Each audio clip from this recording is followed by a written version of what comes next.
একটাই ছেলে একবারে ভেঙে পড়েছে 20 বছর আগে মাথায় ধাক্কা হয়তো অ্যাক্সিডেন্ট বুঝতে পারা যাচ্ছে না। গ্রাম তো খুব উত্তপ্ত গ্রাম আমাদের, এখন কি হচ্ছে না হচ্ছে সঠিক বোঝা যাচ্ছে। দেখি তদন্ত করবো আমরা নিজস্ব যেতে।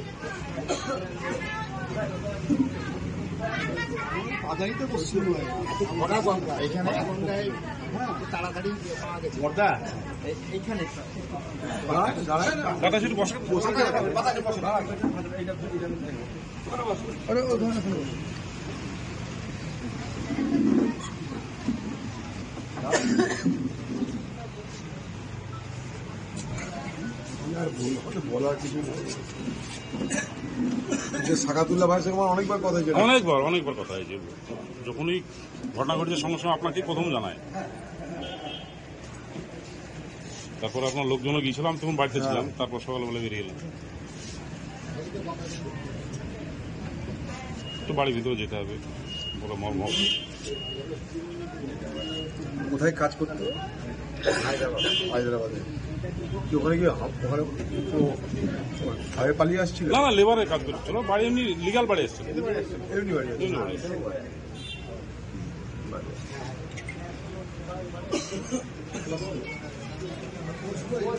এই এলাকার কোনো লোকের যদি কোথাও কাজে কেউ ভয় দেখায় বা কিছু বিপদ আপদ হয় কাজে, বাঙালি বলে তাড়াচ্ছে বা কিছু করছে, আমাকে জানিয়ে। ঠিক আছে, আমি সেই সংখ্যা জানি না।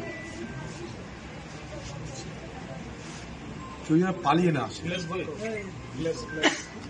কারণ এই দেশের যে কোনো প্রান্তে যে কোনো লোকের কাজ করার থাকার অধিকার আছে, যেন পালিয়ে না আসে। কিন্তু হচ্ছে কই, যেখানে বিজেপি রাজ্য সেখানে তো এরকম অবস্থা হয়েছে। পালিয়ে যেন না আসে, কিছু হওয়ার আগেই কোনো কিছু হচ্ছে না বলে বাধ্য হচ্ছে। আমি নিজে গেছি, অভিজ্ঞতা করে এসেছি। হরিয়ানা গেছিলাম আমি নিজে, তারপর তো বিভিন্ন রাজ্যের মুখ্যমন্ত্রীকে ফোন করছেন। পানিপথে গেছিলাম আমি নিজে। আমি যাওয়ার পরে একটা লেবারের উপর কিছু হয়নি, কেউ ফিরেও তো আসে। কয়েক লক্ষ লেবার আছে।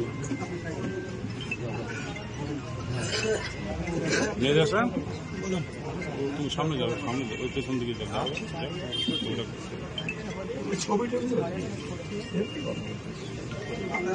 এমনি বলে রাখো, নওদাতে কোথাও কোনো বাইরে মাইগ্রেন্ট ওয়ার্কার যারা, পরিযায়ী শ্রমিক যারা, কোথাও যদি কিছু হয় শুনো, আমরা কিন্তু বলে মানে পালিয়ে আসার আগে যেন একটা আমাকে বলে ওরা।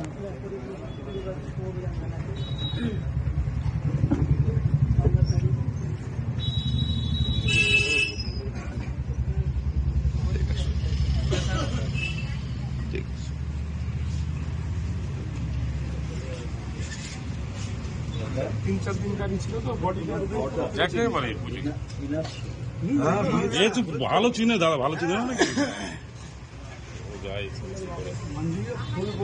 একেবারে ফ্যামিলিটা ডিপ্রাইড হয়ে গেল দাদা। আমার বিয়ে হয়েছে তো দাদা। একটা প্রশ্ন ছিল, যে বাংলায় একের পর এক পরিযায়ী শ্রমিক আক্রান্ত হচ্ছে এবং দুর্ঘটনায় মারা যাচ্ছেন অনেকে, ফিরে আসতেন এবং বাংলা ভাষা বলার জন্য ইদানিং আক্রান্ত হচ্ছেন। সম্প্রতি এখানেই পাশেই জোরতলা একই ফ্যামিলিতে 4 জন মারা গেল, কি বলবেন? মৃত্যুর কারণ তো আমি আন্দাজে বলতে পারবো না, কারণ কৃষ্ণনগরের কাছে ঘটনা ঘটেছে। বাঙালি অবাঙালির কারণ আমি এটা বলতে পারি না। এটা অ্যাক্সিডেন্ট হয়েছে, না কেউ ধাক্কা দিয়ে ফেলেছে, না কোনো শারীরিক দুর্বল কারণে পড়েছে, আমি আন্দাজে এরকম বেফাস মন্তব্য তো করতে পারি না। তবে বাংলার বাইরে নিশ্চয়ই বিভিন্ন রাজ্যে বাঙালি পরিযায়ী শ্রমিকদের উপরে, মানে বাঙালি বলতে বাংলা ভাষা যারা বলে বাংলার মানুষ, সেই বাঙালি পরিযায়ী শ্রমিকদের উপরে কোথাও নিশ্চয়ই ভয় ভীতি নির্যাতন হয়েছে। অনেকে ফিরে এসছে, ফিরে আসার কথা তারা ফেরতও যাচ্ছে। আমি সব জায়গায় একটা কথা বলতে চাইছি যে ভারতবর্ষের যে কোনো প্রান্তে বাংলার পরিযায়ী শ্রমিকদের রোজগার করার থাকার অধিকার আছে। আমরা কোন সরকারের কথাই পশ্চিমবঙ্গ সরকার বলল আর সব পালিয়ে এলো, এটা যেন আমরা না করি, কারণ এটা আমাদের অধিকার। আমাদেরকে কেউ বাইরে দয়া করছে না, এটা আমাদের অধিকার। রাজ্য সরকার উচিত কোন রাজ্যে যদি কিছু হামলা হয়, অত্যাচার হয়, সেই রাজ্যের সঙ্গে কথা বলে আমাদের এলাকার অফিসার পাঠিয়ে তাদেরকে রক্ষা করা। তা না করে ডেকে নিলাম পালিয়ে এসো, পালিয়ে কোথায় আসবে তারা? একটা ভাতার ঘোষণা করেছে যে ওই ভাতা দিয়ে 5,000 টাকা কে নিয়ে ওখানে 50,000 60,000 টাকা রোজগার করছে, এখানে 5,000 টাকা নিয়ে কি করবে? সে ভাতা নিতে গেলে তো আবার হাতা দিতে হবে। এখানে 100 দিনের কাজে ভাগ দিতে হয়, ঘরের টাকায় ভাগ দিতে হয়, ওই 5,000 টাকারও ভাগ দিতে হবে। লিস্ট কারা তৈরি করবে, কে তৈরি করবে, কার তৈরি হবে? আমার বক্তব্য তা না। পালিয়ে আমি আসবো কেন? প্রশ্ন আমার এখানটাই। ভারতবর্ষের আমি নাগরিক, ভারতবর্ষের যে কোনো প্রান্তে থাকার অধিকার আছে আমার। পালিয়ে আমি আসবো কেন? এ দাবি রাজ্য কিন্তু করছে না। রাজ্য তার জন্য প্রধানমন্ত্রী, গৃহমন্ত্রী ভারত সরকারের বিরুদ্ধে কোনো ব্যবস্থা নেওয়ার কথা বলছে না। তার জন্য কিন্তু হাইকোর্ট, সুপ্রিম কোর্ট আরামসে করা যায়, সেটা কিন্তু করছে না। চোরদেরকে বাঁচাতে, শিক্ষক দুর্নীতির অপরাধীদের বাঁচাতে কোর্টে যাচ্ছে, হাইকোর্ট, সুপ্রিম কোর্ট করছে। কিন্তু এই যে পরিযায়ী শ্রমিকরা বাইরে, তারা অত্যাচারিত হবে কেন? তারা এই দেশের মানুষ। সেই জায়গায় কিন্তু না হাইকোর্ট হয়, না সুপ্রিম কোর্ট হয়, না সেখানকার দিল্লিতে গিয়ে বা সেই রাজ্যে গিয়ে কোনো দেখা সাক্ষাৎ মুখ্যমন্ত্রী, ভারতবর্ষের প্রধানমন্ত্রী, গৃহমন্ত্রী বা ভারত সরকারের সঙ্গে দেখা করে আমাদের রাজ্যের তরফে কোনো কথা বলা হচ্ছে না। তাই আমি দাবি করেছি পশ্চিমবঙ্গ সরকারের কাছে যে প্রত্যেকটা পরিযায়ী শ্রমিকের পরিচয়পত্র দেওয়া হোক। আমি নিজে পানিপথে গেছিলাম, হরিয়ানার পানিপথে, লক্ষ লক্ষ সেখানে বাংলার শ্রমিক, লক্ষ লক্ষ অত্যাচার হচ্ছিল। গিয়েছি, আলোচনা করেছি, বক্তৃতা দিয়েছি, ওখানকার সরকারের সঙ্গে কথা বলেছি, আমাদের পার্টির লোকদেরকে ওখানে বলেছি বিপদ আমাদের থাকতে হবে, আমরা আসবো যদি কোনো বিপদ হয়। আজকে প্রায় 1 মাস 5 দিন হতে চললো, একটা কোনো ঘটনা ঘটেনি, একটা কাউকে ওখান থেকে আসতে হয়নি। এগুলো তৈরি করে রাখা হচ্ছে ভোটের বাজার গরম রাখার জন্য। সমস্যা মেটানোর কোনো চেষ্টা হচ্ছে না, সমস্যাটাকে বাঁচিয়ে রাখা হচ্ছে। সমস্যাটাকে মেটানোর চেষ্টা করলে সেই রাজ্যের সঙ্গে কথা কেন বলছে না? হ্যাঁ, সেই রাজ্যের সঙ্গে কথা কেন বলছে না? ওখানকার শ্রমিকরা আমাকে বলছে যে থানায় আমাদেরকে নিয়ে যাচ্ছে, থানা বলছে বাড়ি কোথায়, বলছি এখানে বাড়ি। সে এখানে থানা থেকে যোগাযোগ করছে না, এখানকার থানা কোনো রেসপন্স করে না, কোনো উত্তর দেয় না। ফলে আমাদেরকে আরো বাংলাদেশি বলে ভাবছে। তোমাদের ওখান থেকে কেউ উত্তর আসছে না, কেউ কিছু বলছে না, আমরা কি করবো? সাধারণ মানুষের সঙ্গে কোথাও কোনো বিরোধ নেই। আবার বলছি, মনে করুন হরিয়ানা থেকে পালিয়ে আসছে, সেখানকার সাধারণ মানুষের সঙ্গে বাংলার কোনো পরিযায়ী শ্রমিকের কোনো বিরোধ নেই। আমি দায়িত্ব নিয়ে বলছি। পুলিশ বদমাইশি করেছে পাহেলগাঁওয়ের ঘটনার পর, অমিত শাহের নির্দেশে বিভিন্ন রাজ্যে বাংলাদেশি, পাকিস্তানি খোঁজার নামে পুলিশ, সেখানকার স্থানীয় পুলিশ পাহেলগাঁওয়ের ঘটনার পর বাঙালি পরিযায়ী শ্রমিকদের উপরে নানা রকমের নির্যাতন করেছে। হ্যাঁ, করেছে, কিন্তু সেটা ঠেকানোর জন্য আমরা চেষ্টা করছি না। সেটা না ঠেকিয়ে সেটাকে বাঁচিয়ে রাখার চেষ্টা করছি। এটা বলছি না কেউ পালিয়ে আসবে না। কেন পালিয়ে আসবে? কেন তারা পালিয়ে আসবে? এখানটায় 5,000 টাকা দিয়ে হয়ে যাবে? তা 5,000 টাকা কতদিন? 12 মাস পর্যন্ত। তা তো ভোট পার হবে, 5,000 টাকার গল্প শেষ হয়ে যাবে। তাহলে 12 মাস কেন? বলতে তো সারা জীবন টাকা দিব। হ্যাঁ, 100 দিনের কাজ, দেশে 100 দিনের কাজ নাই, কাম নাই, কি কাজ দিবে কাকে? পালে আবার তারা ফিরে যাচ্ছে তার জন্য। ওখানে একদিন কাজ করলে 1300-1400 টাকা রোজগার হয়, এখানে হয়? খামোখা ফালতু কথা বলা। বাংলায় তো কাজ পায় না, তরুণ যুবকরা বাইরে পাড়ি দিচ্ছে। সেটাই তো বলছি রে ভাই, কেউ কি বাধ্য হয়ে গ্রাম ছেড়ে, এই সুন্দর পাট ক্ষেত ছেড়ে, এই সবুজ এলাকা ছেড়ে, গ্রাম ছেড়ে, গঞ্জ ছেড়ে, নগর ছেড়ে কেউ কি বাইরে শখে যায়, রোজগার করতে যায়? আরেকটা বিষয় হচ্ছে, মাধ্যমিক, উচ্চ মাধ্যমিকের পর ছাত্ররা স্কুলমুখী না হয়ে, কলেজমুখী না হয়ে পাড়ি দিচ্ছে সব ভিন রাজ্যে। কি করবে? রোজগার নাই রে ভাই, এই বাংলায় রোজগার নাই, খালি তোলাবাজি আছে।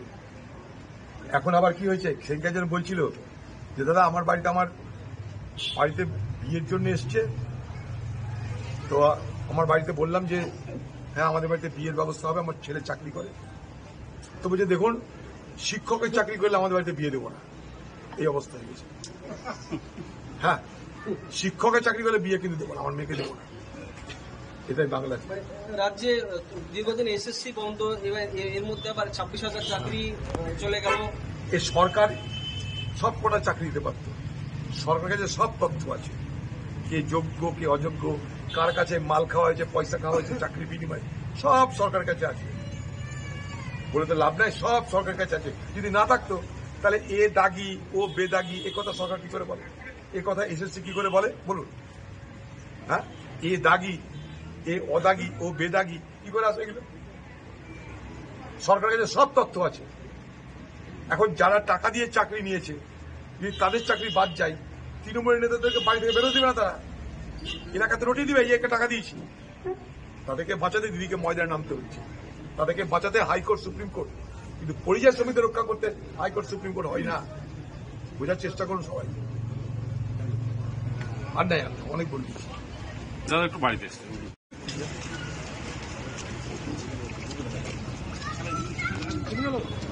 কুড়িটা লোক আছে, 5,000 টাকা দিয়ে কিন্তু আমি সাহায্য হয়ে গেছি।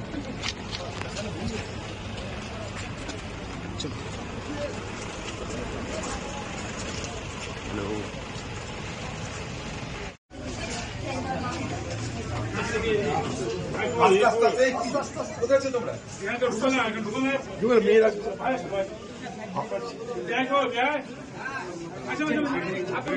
তারপরে কি ওই দিন রাত্রে আমি যখন খবর পেলাম লোক পাঠিয়ে আমি জানি আপনার খাবার দাবার নিয়ে বলছেন ওখানে গিয়ে রাত জেগে ভাগ্য খারাপ কি করবে না, এত খারাপ লাগছে আমাদের কি বলবো। খামোখা মানে বাড়ি আস্তে আস্তে বাড়িতে রেখে ফোন করে যাচ্ছে, বাড়িতে ফোন করে বলেছে কি করে যাচ্ছি, তুমি যাও নিচু করে যাও। সাংবাদিকরা আমাদের খুব খারাপ, খুব দুঃখ পেয়েছি আমরা। আপনাদের কি হচ্ছে বুঝতেই পারছি। আল্লাহর উপরে ভরসা রাখতে হবে, আল্লাহ তাদের চেয়েছে তাই দেখতে পাচ্ছি। তো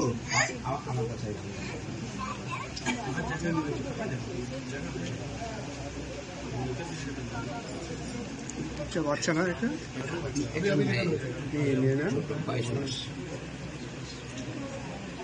দাদাগুলো দেন সবটা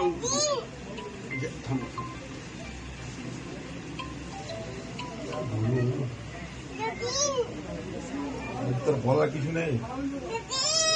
আমরা আল্লাহ কাছে দোয়া করতে পারি, আর কিছু কি করতে হবে। আল্লাহ ভালো রাখুন, আপনাদেরকে সহ্য করার ক্ষমতা দিন, আপনার ছেলে জান্নাতবাসী হোক এই কামনা করি। ঠিক আছে যাচ্ছি, একটু রাখবেন আসুন। খারাপ লাগছে, খুব খারাপ।